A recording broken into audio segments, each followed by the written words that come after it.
Hello, this is Dr. Muriel Rand from New Pathways to Teaching in New Jersey, and this is going to be an overview of edTPA for secondary content areas.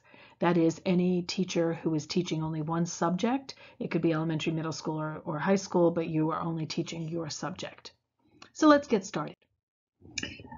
Let's talk about what is edTPA. This is a content-specific, performance-based assessment in which you put together a portfolio of teaching artifacts and reflections.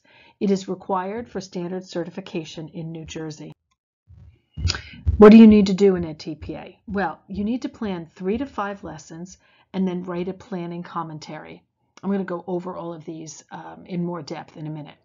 You're going to video record the lessons and write an instructional commentary, and then you're going to assess the lessons and write an assessment commentary. So the idea is that you go through one full teaching cycle and basically demonstrate how you are able to do that effectively. So there are 3 tasks, and the first task is the planning task. For this planning task, there are key planning constructs that edTPA is going to grade you on. The first is planning for your content understanding. So that means whether it's music or math or science or social studies, how well do you know the standards and plan for them? How well are you supporting varied student learning needs? And in edTPA, when they talk about special needs or student learning needs, they mean any student that is outside of your typical student. So it could be a student with an IEP or a 504 plan, but it could also be a student who's gifted. It could be a student who just has focus problems, or a student who is just a slow learner or is, low achieving. They're also going to see how well you are using your knowledge of students to inform teaching and learning, and this is both your knowledge of their academic background and their personal, social, emotional background. You are going to have to plan for how you support the language demands of your content area. So that means the specific vocabulary and language structures that you need to understand your content area. And then finally, you're going to be graded on how well you monitor and support student learning, or how well you plan for monitoring and supporting student learning. In other words, how well you plan for formative and summative assessments. So what do you actually submit for planning task 1? What's submitted are these 5 things that are bulleted. The first is the context for learning. This is a template that you will fill out that gives details about your school, your classroom, and your subject area, and what materials you're using for teaching, and your students. So that's going to be one file on its own. The next thing is a file that has your 3 to 5 lesson plans. And we provide a template for that. edTPA doesn't require a specific format, but we provide a template that we think will help you.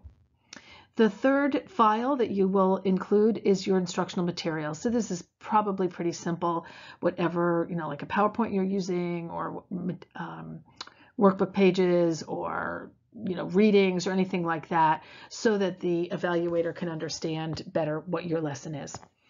The fourth file that you will create is just your assessments. So whatever you're going to use, whether it's a multiple choice test, or whether it's an essay, or whether, if you're a gym teacher and it's a performance assessment, whatever that assessment is, you will describe it and provide any materials that you will use to assess your students. And then finally, you will write a planning commentary. This will also go into its own file. So each of these 5 are separate files. And the planning commentary is a template that has a bunch of questions in it, and you will answer the questions based on how you did your planning.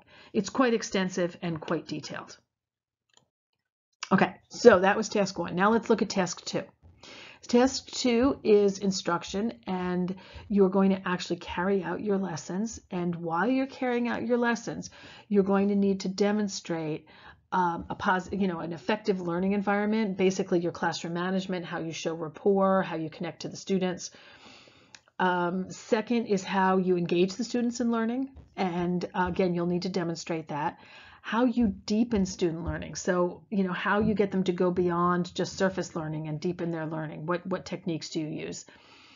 What subject-specific pedagogy or strategies do you use? So obviously, math teachers use different strategies than language arts teachers, or than music teachers or gym teachers. So it's going to be your subject-specific pedagogy. And then finally, you're going to analyze your teaching effectiveness. How effective were you in this lesson? What could have been improved? So what you actually submit, you're going to submit video clips, usually 2 of them, but it depends on your content area. And it also depends how long they are, depends on your content area. They're usually between like 2 clips of 7 and 8 minutes or 20 minutes total. It's not all of your lessons. It's like a little segment of your lessons, and you get to pick which part of it you are going to submit to them.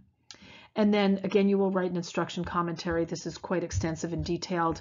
It is a template in which you answer questions that they provide for you. And then finally is task 3, where you assess your lessons. This is the assessment task. And here's what they're going to be looking for: how well you analyze student learning, how well you provide feedback to guide your learning. So when you're doing your lessons, make sure you're providing good feedback to your students. You're also going to need to show how you guide your students to use the feedback that they've gotten. So let's say, they're writing an essay and you give them feedback that their conclusion should be stronger. They want to see how you're going to get them to actually use that feedback the next time they write. Or let's say it's math and you're correcting how they did a procedure. They want to see how you're going to get them to use that new that feedback so that they do it correctly the next time. And they're going to look for how well you analyze your students' use of that language, that content-specific language. You're going to need to demonstrate how they've used that. And finally, using assessment to inform instruction. So in other words, what would you teach next based on your assessment? What did your students learn? What did they not learn? What do you need to reteach? So what do you actually hand in? You are going to submit an assessment commentary, and like the other 2 commentaries, this is a template in which you answer questions. And you are going to submit student work samples. You're going to submit evidence of feedback, and that evidence of feedback could be feedback that's written on your student work samples, or it could be verbal feedback that you've given the students. If you're a gym teacher, it might be how you're demonstrating or how you give them verbal feedback. Or in a language class, it might be a video segment. So it kind of depends on your content area and your lessons, how you provide that evidence of feedback. And then the evaluation criteria for your assessment. So in other words, your rubric or your scoring guide or whatever you use to kind of grade your assessment. So those are the 3 tasks. edTPA will grade those 3 tasks with a series of rubrics. There are 15 rubrics for all the content areas except for world languages and classic languages. They have only 13 rubrics because they don't have the language rubrics because they're teaching language, so that's embedded in their rubrics. The rubrics are all on leveled from 1 to 5, and in order to pass edTPA, you need to aim for at least a level 3. So anything above a 3 or above will get you a passing score. You can see that level 3 is what they believe is an acceptable level to begin teaching. And you're considered a novice teacher right now. But, I think it's absolutely worth aiming for a 4 or 5. The passing score in New Jersey for world language and classical language is 32 because they have fewer rubrics. All of the other content areas are 37. Elementary is a little higher because they have 4 tasks instead of 3. This is the edTPA timeline that we've worked out that we think will work best for you. We have you spending the first 3 weeks working on task 1, that is planning those 3 lessons. You'll need to look at your curriculum and think about what would videotape well, what you want to show off. And there's a lot to think about in those lessons and the planning commentary. It's quite extensive. So that will take you a couple of weeks to work on that. And you're probably going to go back to it and change it a few times. So you want to leave plenty of time for that. Then we've left 2 weeks to teach your learning segment when you actually videotape your lessons. And you should definitely practice videotaping before you do your actual edTPA videos so that you get used to how to use the recorder, how to use your phone, whatever it is you're going to videotape with, and so that the students get used to being videotaped as well. And then week 6 to 8, you're going to complete task 2, which is choosing which video segments you're going to use, and then writing your commentary. And when you write your commentary, you have to refer back to the video. So you have to say like, oh, I showed rapport when I was helping one of my students, and you can see that at minute 2 minutes and 30 seconds. So you have to give these timestamps to show where in the video you're demonstrating the different tasks. And then we have another 3 weeks to complete task 3, where you're analyzing your assessments and writing your assessment commentary. That gives you a couple more weeks to submit it for official scoring, and it gives your professor time to go over it and give you a little bit of feedback, and to make sure that you have all the files correct, that the video is formatted correctly, etc., etc. The edTPA submission dates for the fall semester are the following. If you submit your portfolio by December 5th, you'll receive your score 3 weeks later on December 26th. If you submit your portfolio by December 19th, you'll receive your score on January 9th. It doesn't matter to us when you do this, but you will not be able to get the verification of program completion until you have completed edTPA and have a passing score. We provide a lot of edTPA resources for you. The most important one is your edTPA handbook. This handbook is different for each different content area, and you must read this carefully many times. It's complicated, and the first few times you read it, you'll probably be a little bit confused. So you're going to read the handbook, a couple times through, then watch some of the videos, read some of the things that we have on Blackboard, and then go back and read the handbook again and again and again. There's also a couple of other handbooks or I don't know what to really call them, but resources that will help you. There's this little booklet called Making Good Choices that we provide on Blackboard. And that's just some tips and advice from edTPA on how to, choose what kind of learning segment to do and how to videotape and things like that. There's also an academic language handout that will be especially helpful to those of you who have not done a lot of academic language planning in your content area. It will give you very specific ideas for your content area.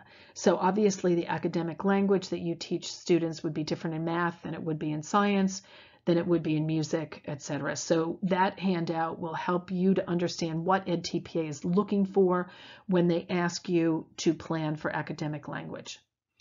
And finally, we have resources on Blackboard such as videos and some examples and some teaching resources that we think will help you to do this better.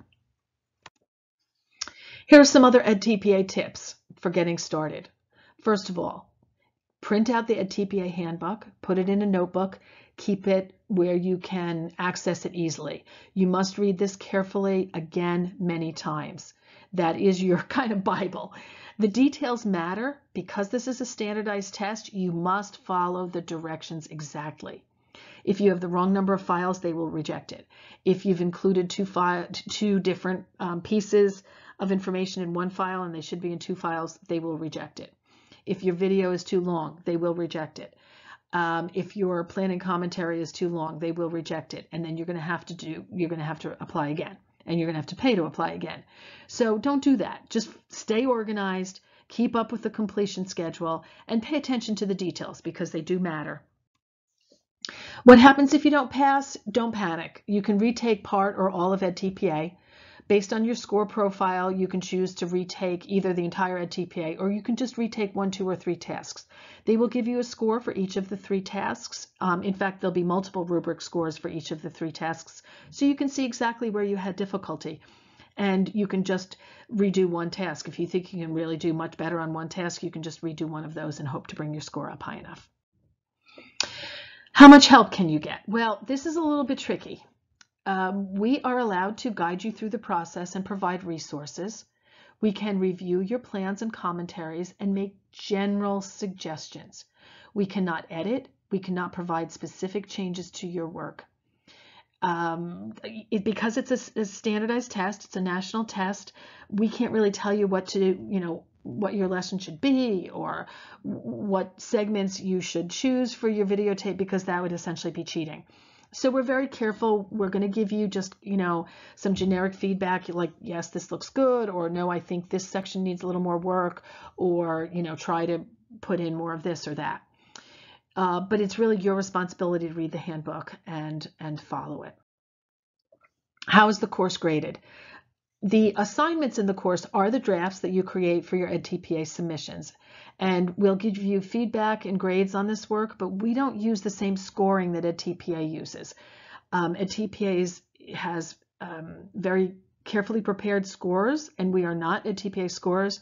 So we give an estimate. We know from looking at our previous students' portfolios, which ones have a tendency to score high enough and which ones don't, but we can't predict your exact score. And we won't really try to do that. So we can't guarantee your edTPA score, and we are grading you on a number of things. We're grading you for effort, for improvement, for getting your work done on time, for helping classmates.